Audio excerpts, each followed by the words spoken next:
to the jungle or not. This is a time traveling show, as you know. It's not about comics, it's about physics, and we're going to talk about time traveling. Here in Spain, it's 5:30 p.m. There, where our guest is 8:30 something.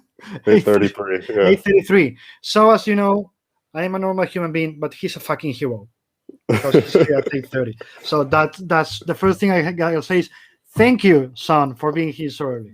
Thank you. No, not a problem. I'm up. I've been up for a couple hours. I got two small kids, so I've already been out the house, dropped them off at school, and Don't I'm ready say to go. that. Don't say that. You were looking like a hero. Just say, yes, I woke up only for No. this. It's too real to lie to people this early in the podcast. I'll save that for later. So how's things in your neck of the woods? Are things getting better? Yeah, Crazier, yeah. I mean, crazier, worse? What? yeah. So I'm in LA, and my wife and I are both fully vaccinated, and the city is supposed to sort of reopen in full as of mid-June. So yeah, we'll see how it goes. Hmm. Is there anything that you still miss? I mean, that we are reopening things. It's the same thing here in Spain. We're going for herd immunity. Hopefully by mid-August here. But is there anything that you are still missing that you could say, man, I could cut an arm to get to no, maybe not that much, but you know what I mean. You know that you miss so much. That the first thing that you could do when you know everything is safe. I would say get on an airplane and go somewhere new.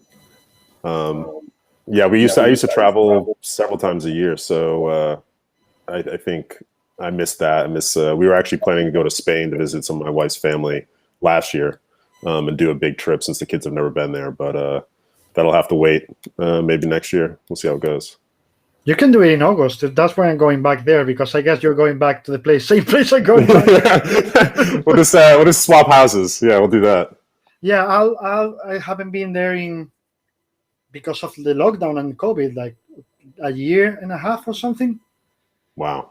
And as you can imagine, you know what the Moriña term means for Galicians. You know, we are like, we can't, and we have to go back because we're like vampires. You know, we start dying and we're not there for a long time. But we have to wait. But next time you go, let me know so I show you places. Will do. Yeah, absolutely. I would love that. Do you miss conventions at all? A little bit. I miss seeing people. I miss, I think at conventions I've learned how to spend most of my time outside the con floor, and having lunches and dinners and breakfasts and drinks with people, and having a little bit more intimate conversation than wandering around. I still like wandering around. You can catch me in a dollar bin and kind of digging up stuff I don't need to put in my office. But I miss the people foremost. Yeah. Yeah, I think that most of the people I've been asking this question, we all get the same answers. Like, it's not that I miss the conventions that much. Of course, you miss the fans. But by the end of the day, what you miss is your peers, to be able to talk and to see people that maybe you see once or twice a year, and to absolutely. have a coffee or a drink or lunch, or just talk about whatever crap you can imagine at the moment. Yeah, I miss using an expense account to pay for all that too. So. You said that, because I don't have expense accounts. In my case, my expenses are like self-employed. Hi, how are you? That's like. Yeah. What is the thing that made you pick the most masochistic route for your life? That is making comics. I mean, I've been reading comics for as long as I've been reading. Before I even knew there were comic book stores. Growing up in the '80s, it was always comics packaged with toys, the He-Man mini comics, and then we had like an adaptation of Return of the Jedi that was missing like the first 50 pages, but I still was kind of glued to that and fascinated by it. So once we were into trading cards, and my brother showed me like the Marvel Universe stuff, which got me into a comic book store, and that was right, in the days of right before. I think Infinity Gauntlet #1 was kind of one of those first comics that I picked up off the rack at the store, just because it had all the characters in there, and then. That was right before X-Force 1 and X-Men and kind of the heyday of that, and then Image, and then aside from probably a couple maybe years off along the way, like I've just been fully into it. Mm-hmm. I don't. And how was your path to get into comics as a professional? Some failures along the way. I'd interviewed. I went to college in New York, and part of that was because I knew that there was a comic book industry was like thriving there. So I knew that like if I didn't know how to get in there, I'd be at least close enough to the source. And I love New York City, and especially when I moved there, I used to have to drive 20, 30 minutes to get to a comic book store, and then I could just walk 2 blocks, and there was one. I walked 4 blocks, there was another one. I lived in the Village, so there was a ton of great stores. And then once I realized New York is a walking city, walking up to Jim Hanley's, and then eventually finding Midtown, you could spend whole weekends just digging for back issues and going about the town. So after college, I went to school for playwriting and dramatic writing. I found myself in the publishing industry kind of by accident. And then from there, I just started applying to Marvel and DC at every open position they had in the editorial department. And that took several years. And then finally got a call back I got an interview from Marvel, which I did not get the job. And I think it was probably the best thing that had happened to me. And then 6 months later, got a call from Bob Harris to interview with him in the special editions, collected editions program. And that was 2008. And I've been working in comics ever since. And why do you keep coming back? No, I'm kidding. I didn't know it was going to be therapy. Like, no. That was a joke. That was people. I swear it was a joke. Why the jump to what's different for you because you were at DC, as you said before, and then you made the jump to Skybound? Yeah. What's similar for you from an editorial standpoint, and what's different? Sure. So I worked at DC for 5 years after Collected Editions when we did the restructuring, and Jim and Jeff and Diane Nelson came along. Bob was promoted to editor-in-chief, and he had kind of encouraged me. And I think at that point I'd been at DC for long enough to know while it was still a dream job, there was a lot of the reality of making comics was very real, the personalities and the complications. So after working in editorial, especially on like New 52 for the first 2 years, which is about the time I met you, this job offer kind of came up. Robert and David Alpert, the co-owner of Skybound, were looking to hire an editor to replace the original editor, Sina Grace. And I think, about a year before I was at New York Comic Con, I remember seeing the Image Comics booth, and there was a big Skybound thing, and the TV show had just come out, and I was a fan of that. I had read Walking Dead for several years, kind of had fallen off. And I think I just gotten burnt out from working on 6 superhero titles a month. Like, I think I realized the limits of what you could do there. Now, yes, like eventually, like maybe I could work on a Batman book, but then I think I just like the rewards just weren't there. So to go work on a company that was extremely small, there was 5 of us, but to work on different sorts of titles, a company that was clearly on the uprise between the show and then also the Telltale video game was getting a lot of acclaim.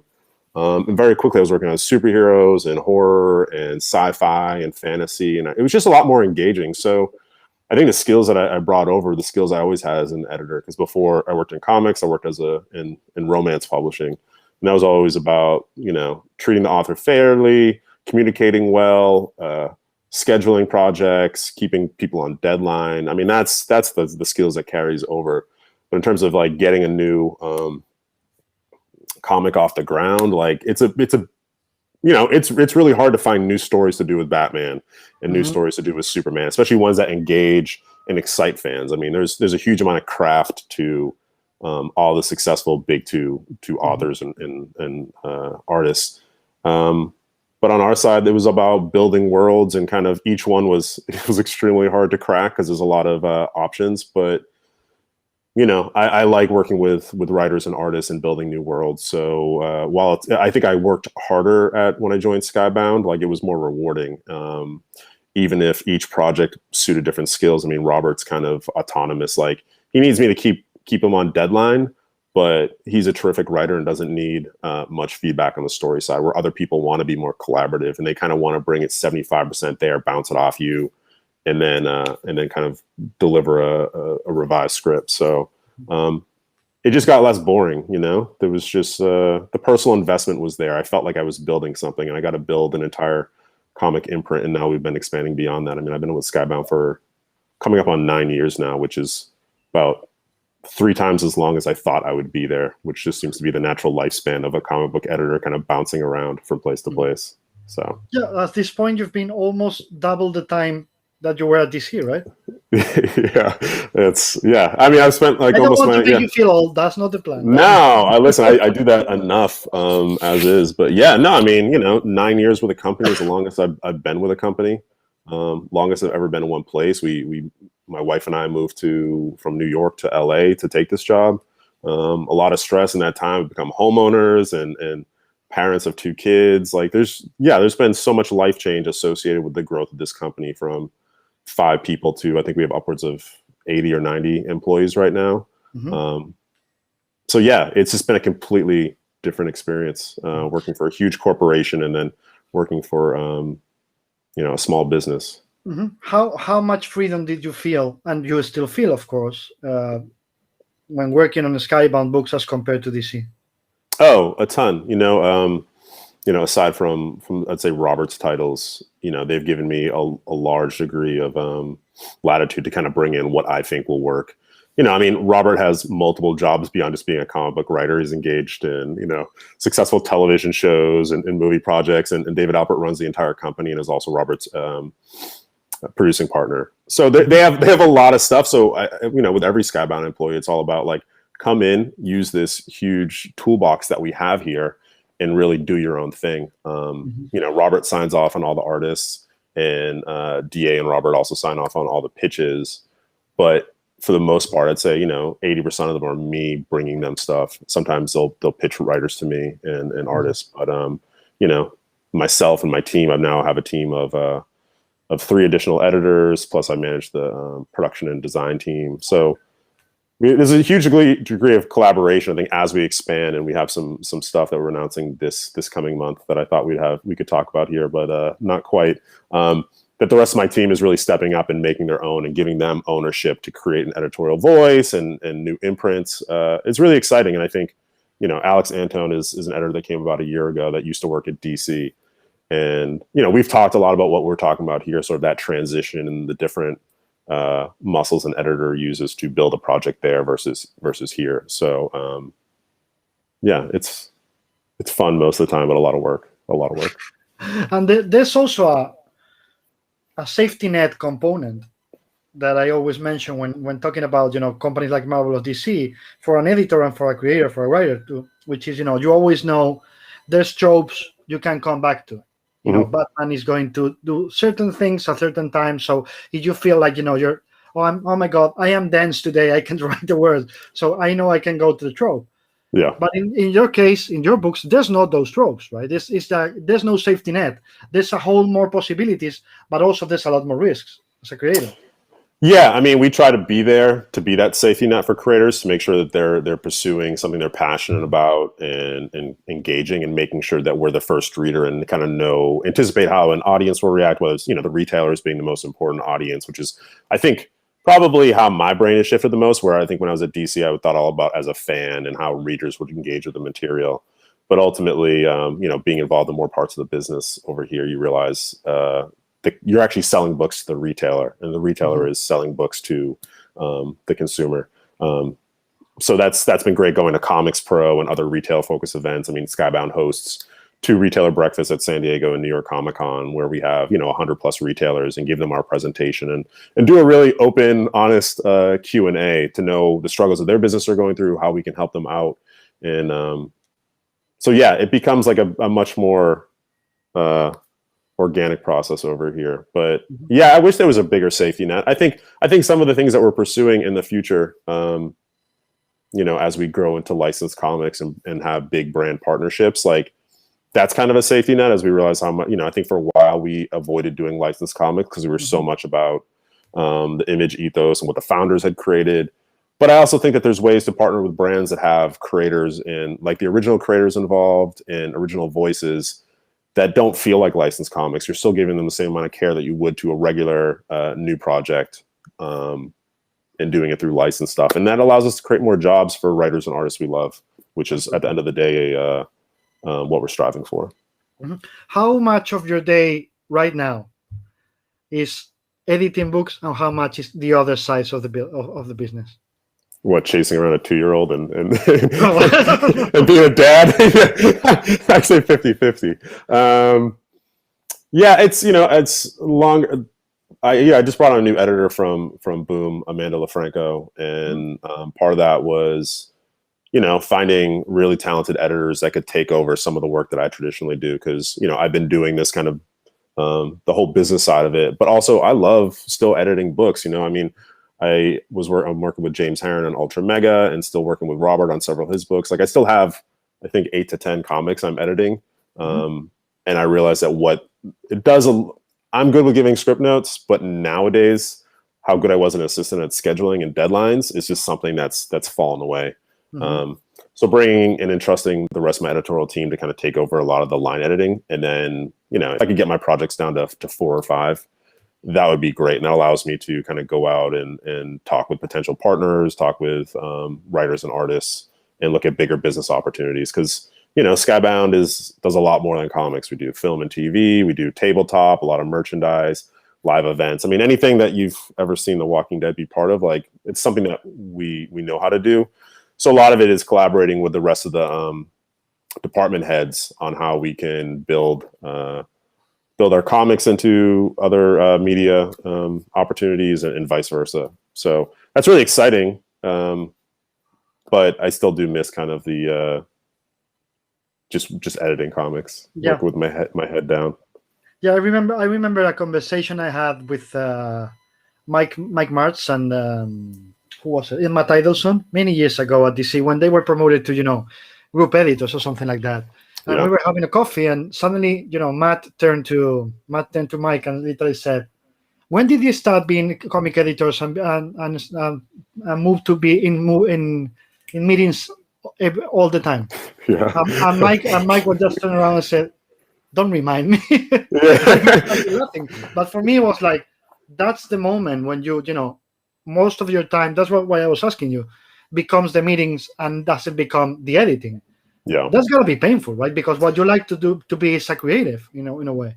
Yeah, I mean, even when I was in the office, I would be able to shut my door for an hour or two and just kind of sit on my couch and read and catch up on scripts and catch up on proofs. But yeah, I think the big shift over the past couple of years is, like, my focus was making comics. Now my focus is selling comics and like selling other stuff. And you've met a lot of comic book editors. We're not the best sales or marketing people, so it's always a learning process. And we brought on Arun Singh from Boom earlier this year, and I mean, he's fantastic. Like, to have someone that, like, I feel like is in there with me and knows the industry better than I do, and knows how to reach fans and retailers, and also has the same passion, actually loves comics, because I think you do find people that work at some of the bigger companies that just don't have a love for comics, and it's a job. They can sell anything, or they can try to sell anything. So yeah, that's been really transformative for us as a whole. So yeah, and Arun is crazy in a good way. No, absolutely, yeah. I'll agree with you there. Okay, imagine you get a pitch today. It could be two things could happen, which is you see something that's like, "Oh, I love this," or something that makes you roll your eyes and say, "Oh, fuck, not again." Yeah. What's the stuff you? Well, let me start by writers and then move to artists, because I know they're gonna kill me if I don't ask about them. What is the things you love to see in a pitch that make you appreciate it and stop and really read it? Interest the parts that interest you in a structure or whatever you want to see. Sure. And the parts that make you roll your eyes and say, "No, not again. Why did you do this to me, you motherfucker?" Yeah, I mean, we talk about how to be more efficient in acquiring new titles, because we used to keep track how many pitches we'd get, and say we get between the team like 400 to 500 a year, and we only approve, say, 6 titles. It's not a very efficient process, because we try to be as thoughtful and responsive as we can to each pitch, and it doesn't always happen, especially when people send them to me, which is why I ultimately have them send them to the rest of the team first, if I can, unless I have a real personal relationship. I think what we're looking for is very specific. We're looking for a genre story, that has like the twists and spectacle that you expect from like a great horror story or fantasy story. And at the same time, you have characters with a real emotional journey, and there's an emotional core to that story that really grabs the reader. Because especially when we're looking at longer ongoing series, which are kind of focused, as I think much of the industry has kind of shifted away from, you can no longer do 50, 60 issue stories. And maybe if you get 3 years, that would be awesome, or 2 years. So characters' journeys that will carry over and translate to propel readers to keep coming back month after month and year after year. We're not looking to reinvent genre, but generally find a new access point or point of view on familiar material. So that's there. Things that annoy me. I mean, there's a lot of times that we get things and they're too similar to either something we've done or something that we're working on and isn't public yet. So you're kind of firing darts blindly, being like, this may work for Skybound, even if it's terrific. If it's too close to, for instance, before Firepower was coming out, we're kind of like, we don't really need a big martial arts title because we know that we have this coming down the way. And even with like James Harren's Ultra Mega, it's like, here we have a kaiju story. For a while, people were pitching us like a lot of kaiju or Sentai related stories. And we were just like, we know we have something that we really like. So unless you're better than James Harren or better than whatever, like, it's going to be really tough for us to move forward. So I think we can be a little bit more selective. And as we've built up the line and had some successes, we do get a higher caliber of talent. So it's easier to default to them, but also you want to find the project with them that's going to work as well. I've been down the path of just taking the first pitch from someone that I really like, and maybe it not being the best fit for Skybound, and you kind of live and learn that way. But I don't know. I think as long as you have a voice and you're looking to push the buttons with readers, knowing how to build the first issue, having those, not only the hook of the series, but each, the end of the first issue has to have another hook. Like the hook that we sell to the consumer and the retailer up front can't be what's on the last page of the first issue. Otherwise, they're going to be like, I know this. Everyone is so well versed with what's out there, especially comic book fans knowing what's out there. We always try to be one step ahead and make sure that the reading experience really propels them onto the next issue. Is the prototypical never talk down to your reader, because they know sometimes better than you do. So, but the thing here is there a Skybound type? I mean, for writers to pitch. I mean, is there something that you think it fits the Skybound mold, and something that doesn't, or it doesn't matter? What matters is that it's a good story. I think the genre part of it is the most important. We want to tell big, splashy, commercial genre stories. I mean, they can be intimate horror stories, but I think as long as they kind of, and I know you can use genre for everything. Like slice of life is a genre, but I think what we mean is sort of the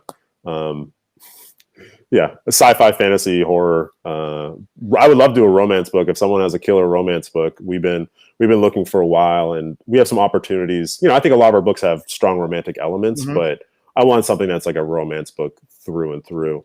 I love that you say that, because I've been for 198 shows, which is this in the last year. I've been repeating almost every show, when is romance comics coming back? literally, because I think as an industry we need that. Not like they did in the 50s, of course, but an updated. It's when I talk about young adult, I always hear that's fine. We need those, but we also need romance comics. For a different generation, for a different age group, right? Yeah.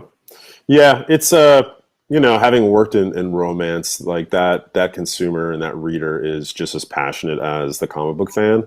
So you want to be respectful of that audience, bringing them over who expect certain, tropes and conventions. But I think it's tough. I think you don't want to put in, a B- romance title. Like, I think we sometimes put pressure on ourselves to find like what is the best, and that prevents us from ever pulling the trigger, unfortunately. But it's something that we're looking for. And so if anyone is watching and listening, definitely hit us up.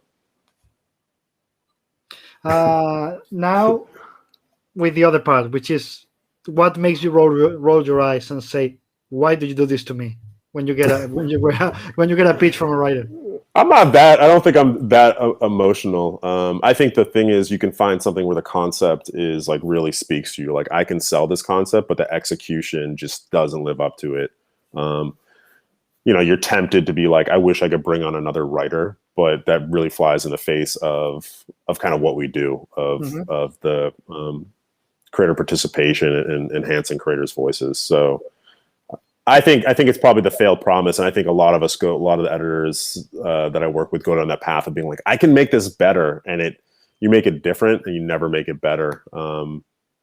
So yeah, orphaned great concepts that just don't live up to it is sort of that might actually annoy me the most, because it annoys me because I know them but still pursue them foolhardily. So yeah. But at the same time, I love that you mentioned that the frustration or change of brain muscle, that if you were with another company like DC, as we talked before, you can just talk to another writer and say, Yeah. you got to do this.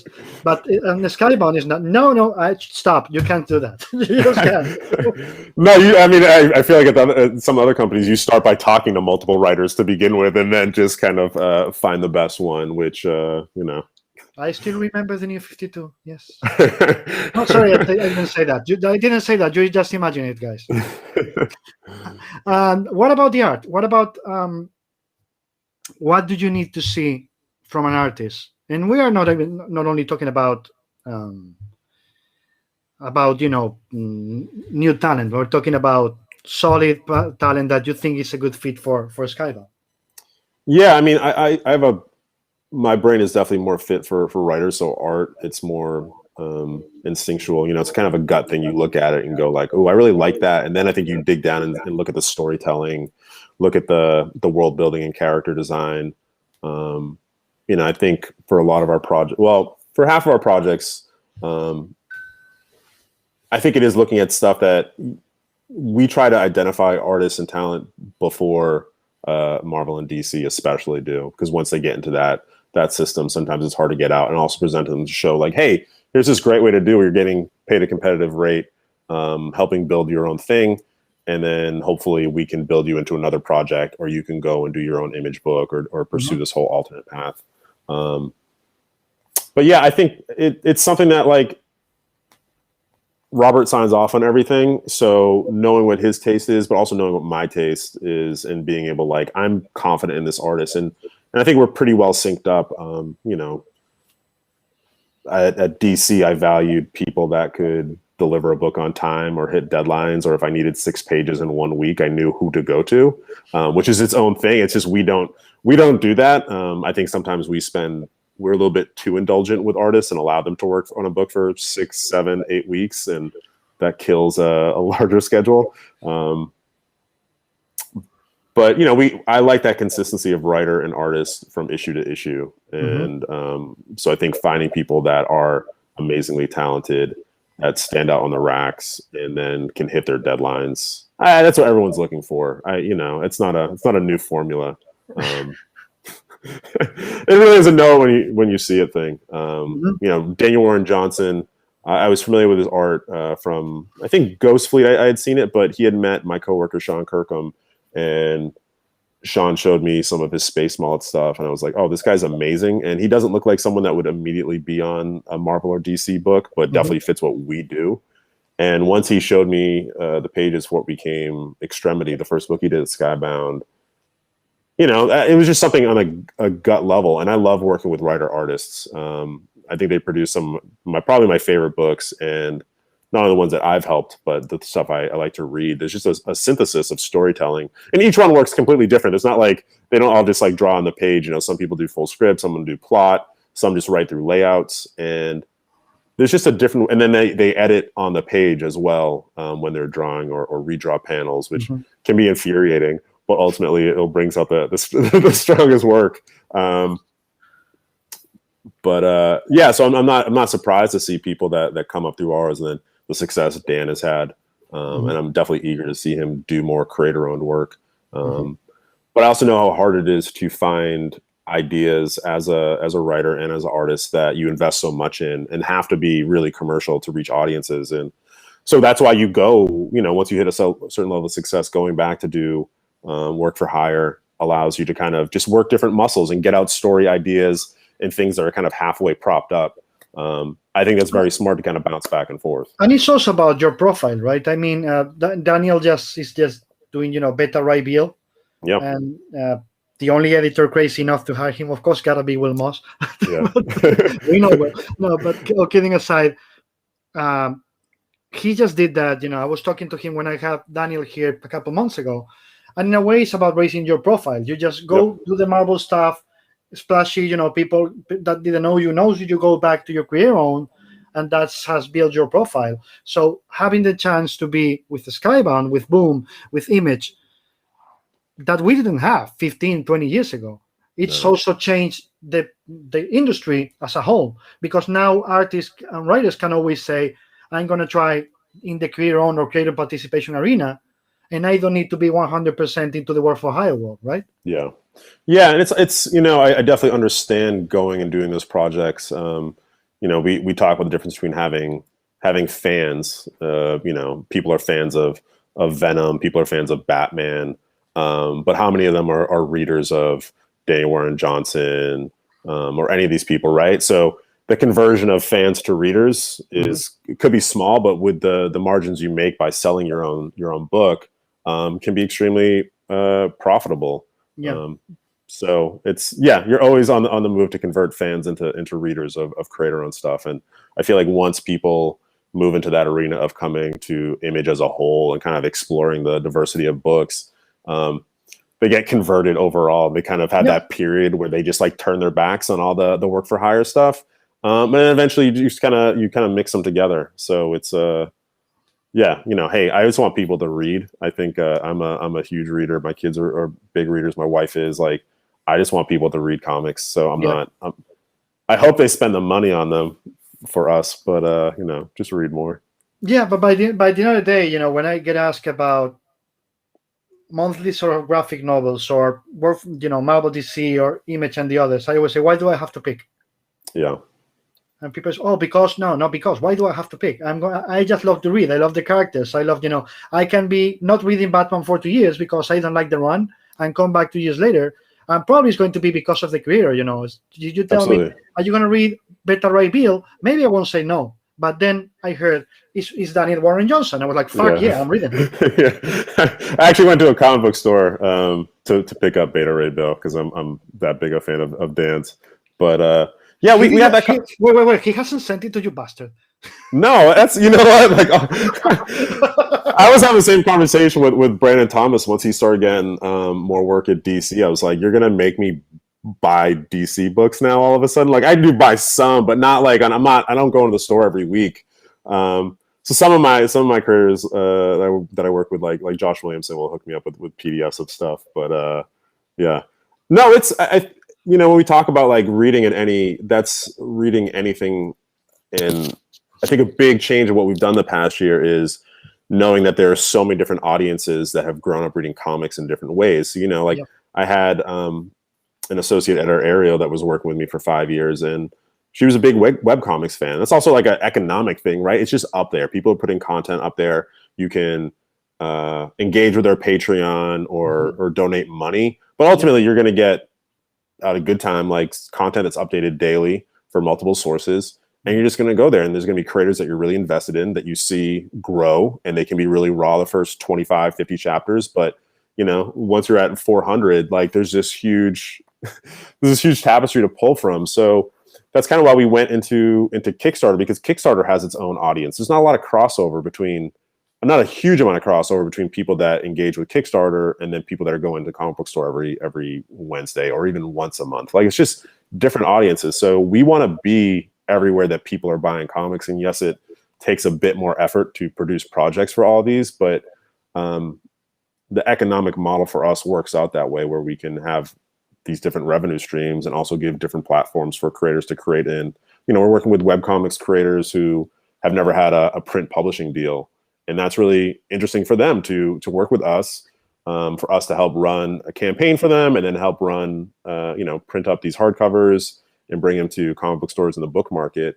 And we've become a little bit more service oriented in a way that we weren't before. And it's exciting to bring new creators that we would never could have imagined working with even 18 months ago into the fold.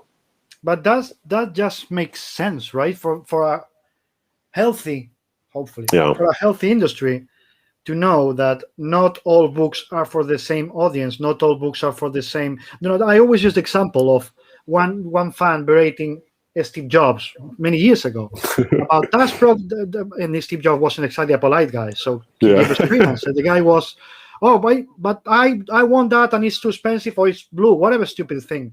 And Steve Jobs was like, "That's your fucking problem." You gotta understand that not everything we do is for you. There's products to do for you, and there's products for a different audience. Not everything we do is for the same reader or for the same buyer. I guess I think for a healthy company, producing comics for the book market or Kickstarter, as you said, or the comic stores, that makes you guys be able to reach different kind of readers and make them read the other stuff they wouldn't read initially, right? Yeah, I think you also build the audience that comes to your books as well, like how you treat the fan base. And I think Robert put a lot of work into the letters pages, and we always engage with fans in the back of the letters pages because it's important for us to have a voice. When a comic just ends and there's nothing from the creators at the back, I feel like a little hollow. Like this is just a product I bought and there wasn't people behind it. And with Marvel and DC, I think that's intentional now.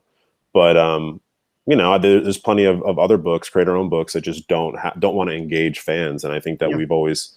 Now, of course, a fan base can grow beyond. The Walking Dead fan base has grown beyond control.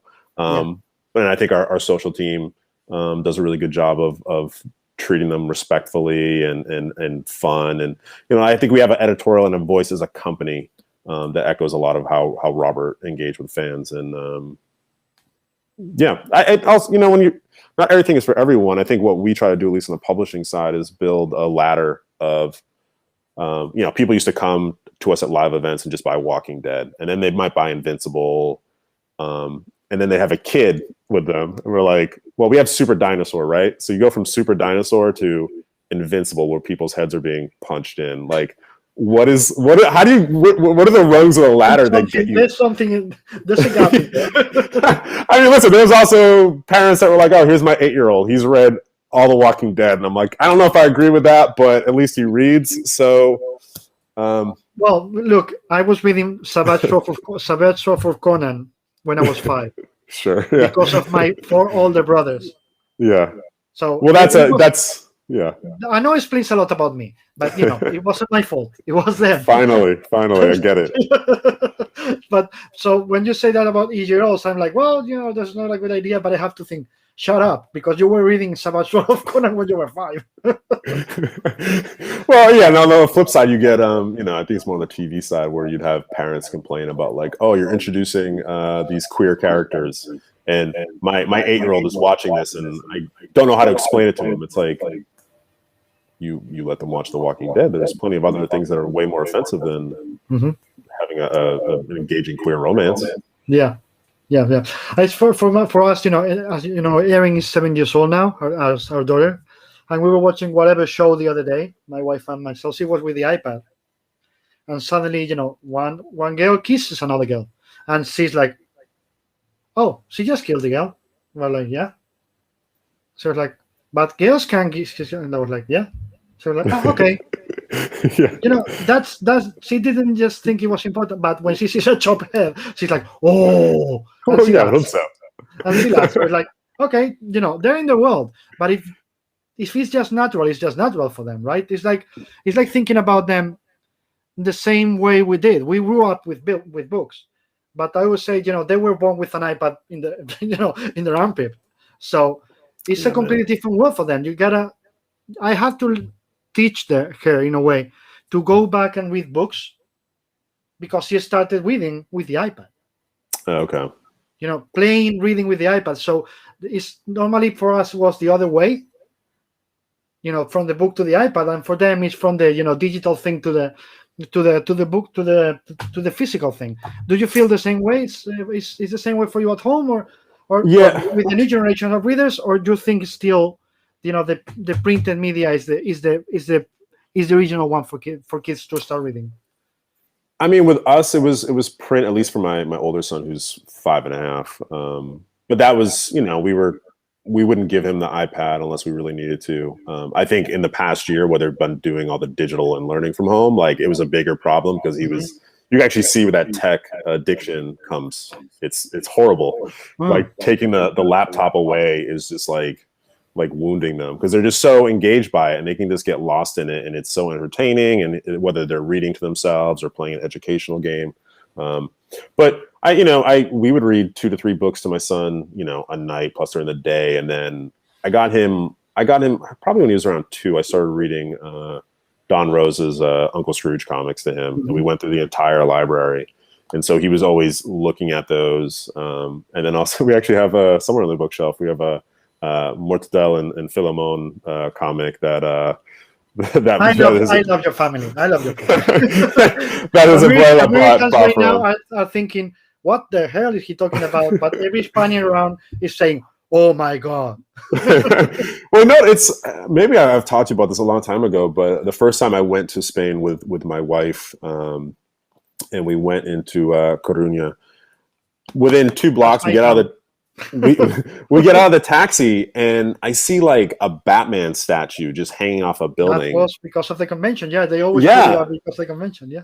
And then like, you see Mortadell and Philemon, and then you see Hellboy, and then Wonder. And I was like, what is going on? And then I went into his building and there was Carlos Pacheco original art. I'm like, it was like I just wandered into this comics festival convention and I was like, this is amazing. And they were selling comics on the street. And it was like just that specific like couple weeks that we were there in August. This was probably 2010. And it was you realize that there was a culture there. And then my mother-in-law talks to me all about the different Spanish characters that I don't know, but I've since joining Skybound, I've been able to go to a couple international conventions that I wouldn't have been to before, and it's really cool to go to these places that you've always heard about, whether it's Angoulême, and see what the culture's like, and see just how the conventions are run. I mean, that one at times was a bit more like a book market show, or at least how they spend the money for the tents and the presentation. It's more what the ones we do. I originated that show, as you know, I was in the first one, with Miguel Prado, of course, and the idea was to do it because in August, as you know, because you were there all the month. People, you're not going to believe this, but this is true. All the month is the party month for my hometown, like all August from beginning to end. You have concerts in the street, on the beach, on the town hall square, you have food everywhere, you have everything. It's just a party. And one of the parts of the party was we wanted to have the book fair happen that month, and also the comic convention. We wanted it to happen as part of the party of the town. So that's why you have the tents, in the middle of the street. And in the museums, that's where we have the exhibitions, and everything is really open. And you don't pay tickets for it, so it's part of the town, main celebration for a week or two. Yeah, it was awesome. I mean, I really like Spain. I've been able to go there several times with my family now, and I especially love that. I love that area of Spain. I mean, it reminds me a lot. I grew up in New England, so that's very similar. In fact, the food, the food, the seafood, the fresh seafood, and my mother-in-law, has lived in a couple. I think she was originally grew up in Madrid, but later on they moved to La Isla de Arauza, just north of Portugal, and just so many family members are just fishermen and bringing in, fresh catch of the day that morning and just having just a simple, well-prepared meal and pulpo gallego. The food has really sold me on your culture. So. As I will say, we don't have many things in my town because it was always poor, and that's why we have a lot of immigration and all that. But the food and the drinks, we are unbeatable. Haven't been honest, but we're unbeatable. So you cannot beat, the seafood and all that. And my family was the same. We had a lot of family members. My grandfather, in fact, died. Getting cockles because as you know, it's very difficult. Because of how the shape it is, the Atlantic Ocean shape, and it's very dangerous with the Atlantic Ocean, with the water. And a lot of my family was also fishermen and people like that, and I live literally 2 minutes away from the lonja, where the fisherman boats come. So I went with my mom almost every morning to get the fish. After they gave it to the stores, people could buy the fish there. Not anymore. They can buy, but you could buy the fresh fish just there, take it home, and 5 minutes later, 15 minutes later, you were eating it. Yeah, so it was like the awesome. freshest you can imagine. So yes, I miss that a lot, as you can see. I think it's pretty obvious. Sleepy Reader 66 says, "Hi people, loved Ultra Mega from Skybound this week." I don't know. I don't know. I don't know which books come out. I know when books go to print. I can tell you that we're putting The Walking Dead Deluxe 17 to print, Ultra Mega number 4 to print. What is out this week? He just said he loved it this week. Oh, okay. So I guess it's out already. Oh yeah. Actually, well, number 3 came out I think last week. So yeah, thank you for reading. That's been a cool series. I mean, James had kind of pitched us from the very beginning. Was like, I want to do a 60-page first issue. And kind of do a kind of a synthesis of American and manga, especially kind of fight comics. So he wanted a space that if we wanted to do a 20-25 page fight scene that had emotional intensity and cool action, that we could do that. And it kind of synced up with, I feel like DC. Well, I mean Marvel and DC, but I feel like DC did it slightly better in their anniversary specials that were like 100 pages, $9.99, but it was all new content, and they were still selling. Yes, people want to buy anniversary issues, and there was huge creators attached to them, but I think that retailers and consumers really don't mind spending more money if there is more content. That's why they like graphic novels. So if we're delivering a 40 to 60 page comic every month, or at least for 4 months for the first arc, at $7.99, like, people have no problem, because I think it really delivers. And it's also, DC's doing that with Black Label, and I like latching onto new formats as a reader. Like, if someone marries good content with a new format, then I'm sort of like, oh, let me dive into it, and I'll buy a bunch just to kind of see how it's working. So thank you for reading. That's also an amazing point you just raised, because in many occasions you got, and I got this from one of your old bosses at DC, which we won't name here, at least not live. Okay. When we were talking exactly about that, about formats, about trying new things, I always try to bring, as you know, European and South American and even Asian perspective. Like, the things that work here could work there. Why don't you try? Yeah. And the answer was, we've always done things this way. We do things this way. We'll always do things this way. Yeah. And I was like, why? So, honest question: do you think there is any limits to what you can try in terms of formats? Because I don't think there is. No, I don't. I mean, listen, with what we're doing, we're working on stuff that, so we'll work on a regular 32-page comic, and then we'll have an OGN, and then we'll have this 48-page comic. We're doing this anthology series this summer called Skybound X, which has stories from, we've never done an anthology series, especially with existing IP, and there's a serialized story running across all the issues, but the rest are all 8-page stories. We've never done 8-page stories. I'll have creators like, I've never written an 8-page story. I'm like, they're fun. I think all comics should be 8 pages. I think if you were just stuck with 8 pages, about a year ago, I was really reading a lot of Judge Dredd, and I'd never read this much Judge Dredd at one time. And I like just that I think it's a 5 or 6 page interval. Like, I actually was reading more, because you're like, okay, let me just get through this, and then you're like, I'll read another one, and then it's like very consumable. And that's when you talk about webcomic and web content. It's the same thing, right? It's very consumable. It's there. It's waiting for you.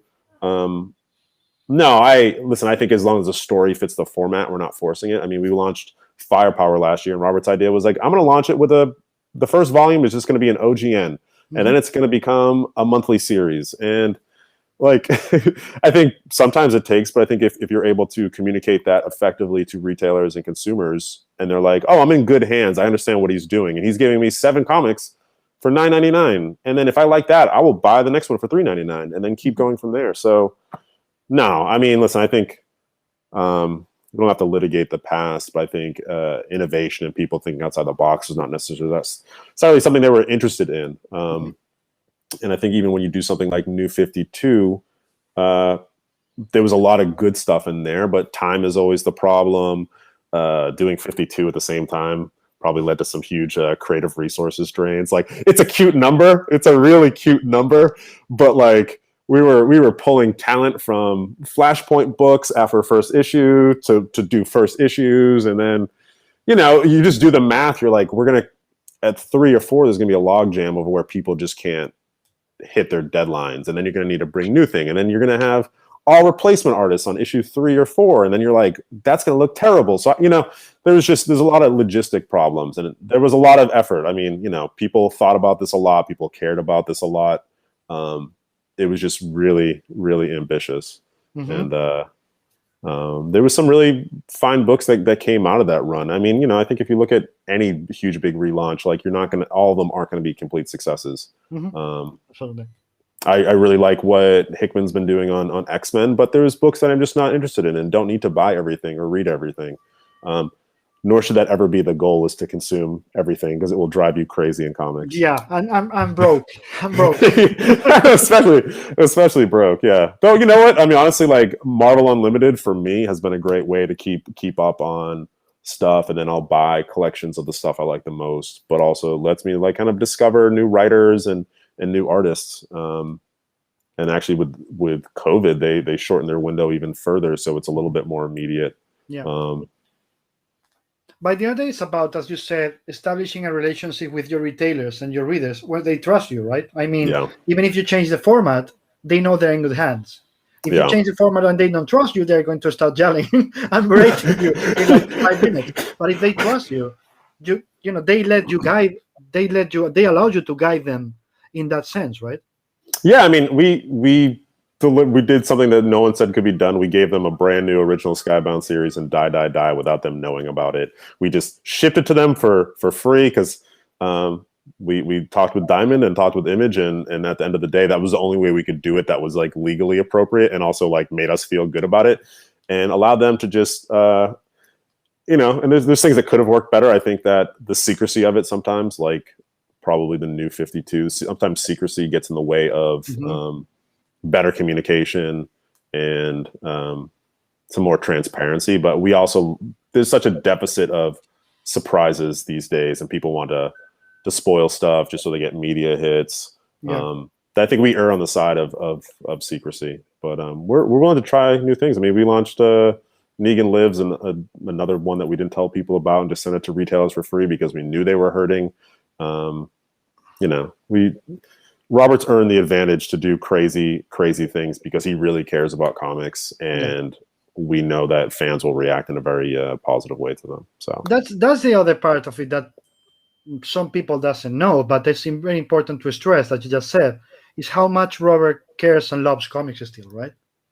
Oh yeah, absolutely. I mean, for as when we get together, before the pandemic, like, we talk about comics all the time, and original art, and I started collecting original art since joining Skybound, because not only him but my coworker Sean Kirkham were big into original art. And then once we start talking about, say, like, what was going on with the AMC TV show, I knew, like, oh, we got about 2 minutes left. Like, this conversation is going to wrap up. Like, this is just too much reality. But we're close to the same age and have taste, and we can have good-natured arguments about who's better, Wildstorm or Extreme. And it's clearly Wildstorm, but like, he still thinks Extreme is. No. Look, yeah. Let me show you. What is that? It says Wildcats issue 14, Travis Charest, his first issue. Nice. Yeah, I've had my eye on some pages by him. I have some Sean Phillips Wildcats art with Grifter and Zealot that I really appreciate. But I don't know. I actually love Wildstorm. I think they did what they just invested in really great talent on the writing and art side, especially like the longer they went on, they just were like, we're just going to hire really talented people and let them do whatever they want to do. And it was like, it pays off. I mean, when people ask me how you think this should be structured, I'm always like, have you read Sleeper? I'm like, Sleeper is just like the most beautifully crafted story. It's like, there's single issue stories that build up to a bigger arc. And like, yes, it's serialized and each issue builds on it, but like, they get in and out and they just tell you. And yes, it helps to have Sean Phillips executing the art, because already back then he was really skilled. But it's no surprise that those guys have built up the career that they have, and even what they're doing. We talk about formats, like with the Reckless series of OGNs they're producing. Like, it's fun. You may not like both stories, but you're going to find something that's really engaging and fun. And there's going to be another one coming 4 to 6 months, and you're just like, here's a series of books.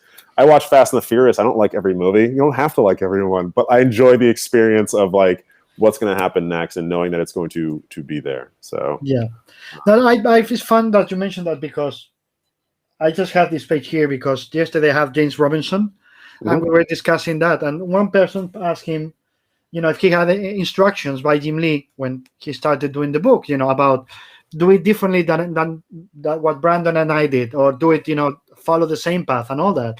And James just said, no, Jim was a really cool guy and just told me to do whatever I wanted in full freedom. He didn't ask me, he didn't tell me what to do. And so I just did what he started with the first arc with Ben Santini and those characters, because he felt the other Wildcats weren't so grounded. So he said, I need to do an arc when I ground the characters. So if people see, we're going to ground them and then go back to the other characters, because it's going to feel jarring if I just, turn the thing around to what Jim was doing. So, but by the end of the day, he was like, no. And I asked Kurt and any others, and they were like, no, with Jim, it was always, he gave me the freedom to do what I wanted to do. So that was made Wildstorm special for them. Yeah. It's a good lesson. I mean, I think that there's the right balance is a little bit of editorial guiding and steering, but ultimately, if you hire the right writer and the right artist, like, you're going to produce something really nice. I think that my lessons at DC were, there's a lot of people that got frustrated in the process, but also they didn't have a vision. It's hard to create a vision for an established character, especially something that, whether it's 6 issues or a multi-year plan. Like, not everyone thinks the same way. So that's cool. I talk about Wildstorm probably too much with my comic friends, but it's something that I have a fond nostalgia for, but I also think is like actually really good as well. Not all of it. The title. No, of course. No, there was even Alan Moore made a blunder at Wildstorm. Alan Moore. It's like, oh, Voodoo. That book is like. Let's not talk about that. I prefer to remember Alan Moore for 99.9% of his career. Oh man, as someone that was forced to work on a Voodoo comic series, that's, I think if Alan Moore couldn't do it, I don't think that anyone else was going to be able to find the path for that character. Yeah, but no, there was a lot of. I believe not offense to anybody, of course. But I think that the most solid studio at the beginning, as a whole studio, was Wildstorm. The others, of course, they all had amazing stuff. I still have the original issues of Spawn, where each one had a different writer, like Grant and the others. Yeah. So those are in a safety box. But there was some good stuff. Of course, the Darkness and some of the stuff that Top Cow did. But as a whole line, I agree with you. I think Wildstorm was the most solid. Well, yeah, and I mean, I'm glad you brought up Top Cow, because I really got into Top Cow more with the Darkness than Witchblade, but they had such an incredible run too. Like, all those studios had a run, like had a period in which they were the best, and it's really fascinating. And I think that we Skybound, we kind of took our cue from like the risks that they took, but the rest of the entertainment industry has caught up in a way that we're able to kind of do what they want. They were always talking about, hey, cartoons, action figures, and movies and all that, and we're actually able to live in that world that the moviegoers want to engage with this stuff. And I mean, we just launched Invincible on Amazon, and it's been picked up for 2 more seasons. It's been a huge success, and that probably wouldn't have been the case 20 years ago. We might have been some. So it's fun to see. On the same side, I don't want to engage with all the superhero or comic book content out there, which is actually good, right? I have my choice not to engage with it, and don't. And leave me alone. I don't want to do it. You're not going to force me to. You know what? It's the expectation. I don't get angry about it. Like, I understand how people adapt things and why they do. It's just some things just aren't for me any longer, right? Like, you just go like, oh no, that's for a new audience, and that's just not for me, and I'm fine with that. Yeah. That's exactly Yeah. what I said before about Steve Jobs. Not everything we create is meant for you. So I accepted a long time ago. Like, yeah, maybe that book is for that audience, but it's not for me. I'm not have Yeah. nothing against that audience or that book, but don't try to force me into reading it because I'm going to say the same thing. I don't give a shit. I don't want to read it. Yeah. And we're, as professionals, we're supposed to be polite about other people's work. So I just, I am polite. no, most of the time, yeah. No, I no, no, I wasn't being a polite. Don't please don't misunderstand me. I'm polite, but I always try to explain that there's books that are meant for some readers and not meant for. It's Oh just, no, absolutely. I am not Yeah. talking about the quality. I'm gonna say, Yeah. it's like when I talk about Sex and the City. My wife watched it religiously, or Buffy the Vampire Slayer. She loved it, Yeah. and I couldn't. I was like, I am going to say it's a bad show. No, I'm going to say it's a show that is not for me. Yes, that's what I meant. I wasn't trying to offend anybody. No, I didn't think of that.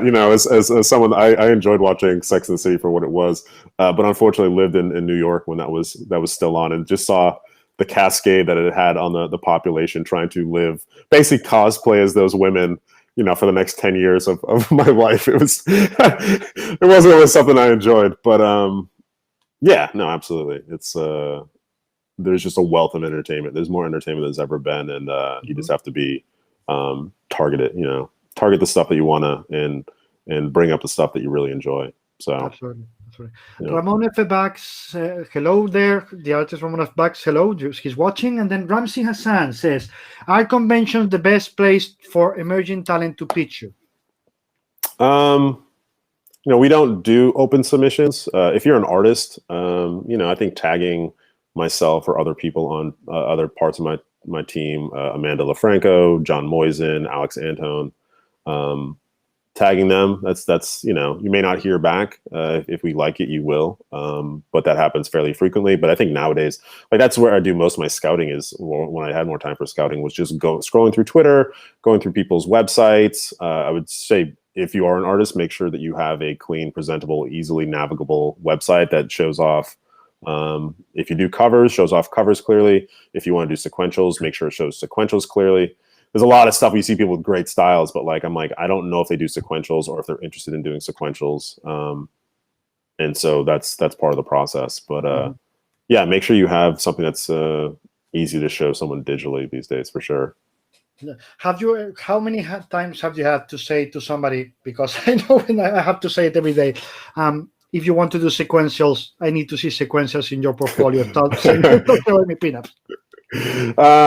Not as often as I used to. It's more I say that to, we'll do a lot of artist discovery, and I'll talk with my team and be like, I can't hire this person unless I see this. So hit them up, see if they have stuff to share. They might just not be showing them on their website, or they may not be interested. So yeah, that's what we have.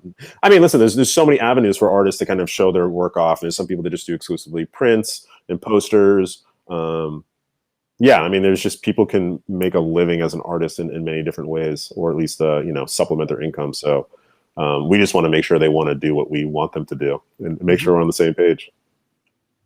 How was it for you to become a writer? It was just natural? It was something that Robert imposed you to do? No, I'm kidding. No, probably the opposite. Why did you do it? Why did you decide to do it? Do you want to be on the other side of the fence and suffer it, like... Nah. So I went to school, and I studied dramatic writing, and I studied playwriting, and I love the theater. And for a period of my life, I thought that would be the life I would pursue. But I always loved comics too. So I've always done some writing, and I did I did a book doctor, this big sci-fi YA novel. So I'd been doing some writing, and there was some stuff kind of going along, and I was like, I got a couple ideas. And Robert had always been like, yeah, I don't know if I want, he kind of held to the old belief that comic editors shouldn't be writers. But I think, again, Image and Skybound is a unique place, and I'm sure even, Boom and other play Oni, where, if you can create your own idea and you can execute it, then you deserve to write it. So I had worked with Nico Walter, the co-creator of Gasolina, on this other book called Demonic. He had actually come up to me at a comic show, had his portfolio, basically shoved it in my face. I was a little too busy. I was like, hey, come back later. anticipating he would not show back up. He showed up exactly on time. I looked through it, was like, wow, this guy's got some, like, he's got storytelling that I've never seen anywhere else. Like, there's things he can work on, but his storytelling is very unique to him. So I always kind of knew that I wanted to work with him on something. And yeah, I had this idea, and I paid Nico just because I knew what a position I was in, of one, not only to Robert, who's, you know, the most successful comic book writer working, making sure that he liked it and let him know that I was serious, that I wrote 3 issues. I paid Nico out of my own pocket to draw the first issue and presented it to him. And he was a bit surprised and maybe not extremely happy, but he reviewed it. He reviewed it like in 24 hours, gave me some notes, and we took it from there. And yeah, that was a little bit nerve-wracking, especially because, like, yeah, you are so public, and that's something I hadn't experienced before, right? You're so used to helping other people up on their journey and putting out in the market, and if it succeeds, great. That's all on them, and if it fails, great. That's all on them. You know, Skybound has obviously some of it, but mostly it's going to be that person's name attached to it. So I didn't want my creators to think that I was like a weak ass writer. So yeah, you know, critically it was fine.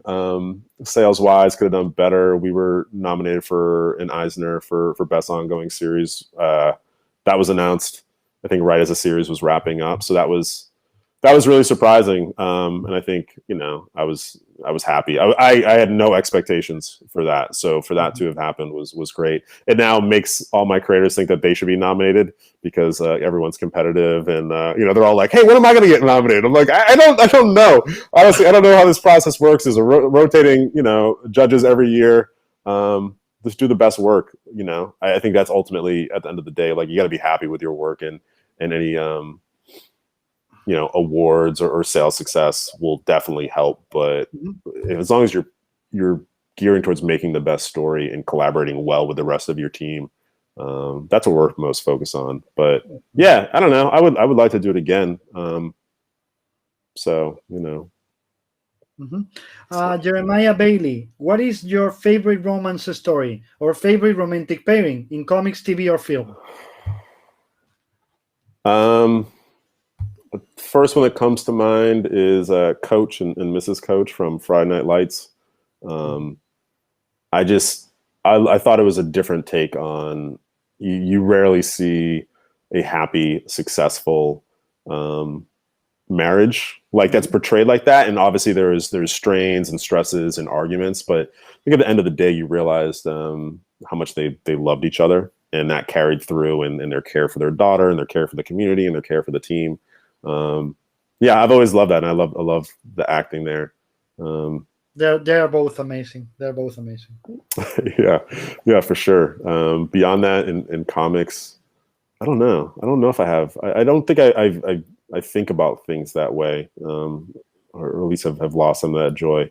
Maybe let's just go with the classic Cyclops, Jean Grey, Wolverine love triangle, which may just be like a polyamorous situation these days. I'm not quite sure. So good for them. I feel like that was ultimately, considering Hickman on those books, I couldn't be surprised at all. Good for them. I'm proud. I'm proud they finally found the evolution of love. So. You mean the balls to do it, right? No, I thought you were going to say Peter and Mary Jane, to be honest. No, I didn't grow up as a big like, I like the character Spider-Man, but there's no run that I've been glued to. I mean, you know, the Ultimate Spider-Man run, I probably picked that up and have read all of that by now. No, I mean, from the movies, maybe. I've always liked the Spider-Man movies, but no, there's no one Spider-Man run that I think is my run. It's just, I just like that character and what it represents. So, what about you? Your favorite? Favorite romance in comics: Longshot and Dazzler. There you go. Nice. Because of the purity. Yeah. You know, he was so pure, and I always remember one scene of I don't know if you read this years ago. The how was the name? High Evolutionary War. Mm-hmm. One of the animals, of course, was Arthur Adams with Claremont. There was a moment when Rogue has to take, you know, Longshot's powers, and you see Dazzler's look. It was pure soap, That Yeah. like she has to, of course, Rose has to kiss him. So it's like you see the triangle there. Like I'm gonna lose him, she's gonna kiss him, Yeah. and you see that moment. It's just like, oh my god, that's romance comics.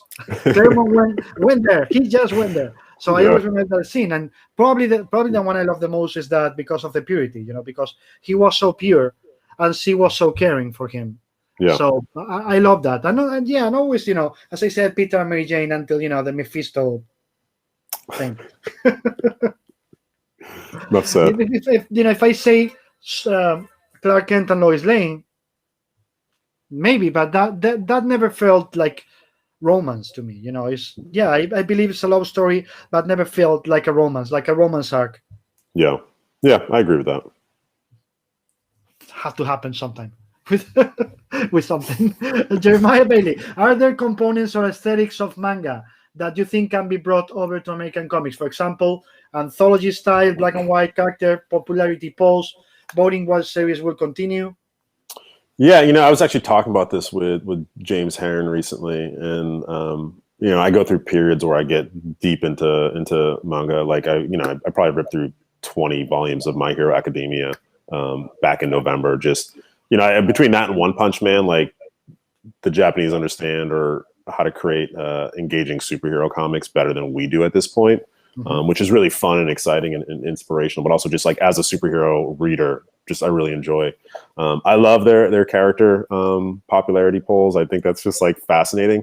But when I was talking with James, I was like, I wish we could like produce that volume of content and be able to do that. And he's like, Sean, those guys die. Like that's why they die so early. Like, and there's like we don't think about the health of artists working. I'd say more especially probably than writers. The strain it takes for them to sit at a board, and especially in Japan, like just the sheer volume of content and the assistance and the speed. I don't ever seeing it here. I think that America is sort of the balance between speed and quality, where Europe leans more into quality of art, and then Japan, it's definitely high quality. I don't want to take away quality, but the speed is and the frequency. It's also the audience. I mean, how much money is in play there. It's just got a much bigger audience, but yeah, I think when you look at it in the storytelling, this is something that's just been continuing since, I feel like the biggest conversation was when like Joe Madureira was on X-Men, like, and the influence of Ghost in the Shell, and like that was like a whole conversation of people being exposed to manga and Appleseed and stuff like that. I mean, I was watching. I started getting into anime probably in the mid '90s, and it was. They'd show it at like 7:30 in the morning on a Sunday morning. It was like, you had to discover. I had to go into Boston and go to up by Harvard Square, where they had the stores that catered to those audience. They were very specialty shops. So I think it's just, I think we're blended more than ever, where people are reading across countries and content, and so that stuff just kind of bleeds in. I think that like I said, Daniel Warren Johnson and James Herron express huge qualities of that in their work, and as well as the influence of early '90s Image. So yeah, absolutely. But that's fascinating what you just said, because I mentioned it to Daniel when I had him here, that I don't think there's frontiers anymore. I mean, when people talk about American comics or European comics, manga is an exception. Manga is manga, and it looks like manga. But just seeing Enrico Marini, you say it's Enrico Marini. He's an American artist, he's an European artist. He does the Joker thing for Batman. Yeah. And if I didn't tell you, he's a Swiss guy that has been doing European comics for 25 years. You wouldn't know. Yeah. So the thing with the styles is blending. The influences are blending so much. European influence, American influence, South American influence. It's like telling you Eduardo Rizzo is Argentinian. Yeah. Would you know if I didn't tell you? I met him. He's a wonderful, awesome guy. But he's one of my favorites. He's like one of my favorites. Yeah. But it's because you met him. But you know what I mean is that you see the Frank Miller's influence on him, but you also see Jordi Burnett, and you also see there's a blend of influences that I think make American comics a lot more than European comics. And I'm a European. I think American comics are now a cauldron of mix of influences that makes every single book can find the artist in terms of the style. Right? You can go from closest to manga and closest to European, closest to American comics, and make the book fit more for the audience you're looking for, right? Yeah, I mean, I wish that we could do some of this stuff. And one of the best things I read in the past year was Ping Pong by Taiyo Matsumoto, who also did who also did Tekken Concrete. And Ping Pong is like a 2-volume series about competitive teenage ping pong, and it's like it's fascinating. Like it's poetic, but also like engaging. It's a page turner, and I don't think I could ever publish a ping pong book over here. I've had some creators pitch me baseball comics, and I've really wanted to do it, but it just didn't feel like it was the right time. And like I knew that they would like draw the best picture you've ever seen of a guy crushing a home run, but I get a little gun shy about the content. Like besides romance, like loving to do a sports book. We've done Slots with Dan Panosian, which was a boxing book, and that's the closest I've come to. That was still had enough crime in there too, but like I mean, like I could never do a basketball comic. I don't think. I mean, maybe eventually, but we'll see. We'll see. But I think you just nailed the answer yourself while you were rambling now, because you mentioned at the same time the sports and the romance. Yeah. And in most cases, what makes those romance comics work? Let me rewind. What makes those sports comics work is the romance aspect of it. Yeah, that's true. Yeah. So I think that's what it would work in. It doesn't need it in manga because they have a huge audience where you can throw, hey, let's do a book about a chef that's a duck or whatever. You can read that one. They can do whatever because manga has that audience, and they can do whatever, like the ping pong book. But in American comics, I always thought that that's the formula. If you want to do sports, the romance part is the mix that you need. Like Friday Night Lights we were discussing before. Sure, yeah. You have the sport, but it wasn't about the sport, or at least it never felt that I don't care about American football. Yeah. But I loved it, and I watched it religiously, and I had to convince my wife about watching it because she was like, "Nah, it's about sports." And I was like, "No, it's like Ted Lasso. Is Ted Lasso about football?" Yeah. No, it's not. Ted Lasso is about him and about how pure or whatever you want to call it he is. But with Friday Night Lights, I thought the same thing. I thought this is not about the sport. It's about the family. It's about the romance. It's about it's about the soap part of it, right? Absolutely, yeah. Look at that, we cracked it. We cracked it. A romance sports comic. Yes. That's none of you, you cannot tell anybody. This that's Sean's thing. This has to be able to use it. I don't know. I haven't heard anything. It's just him. No. Just so you know, we've been at this for 1 hour and 17 minutes. Wow.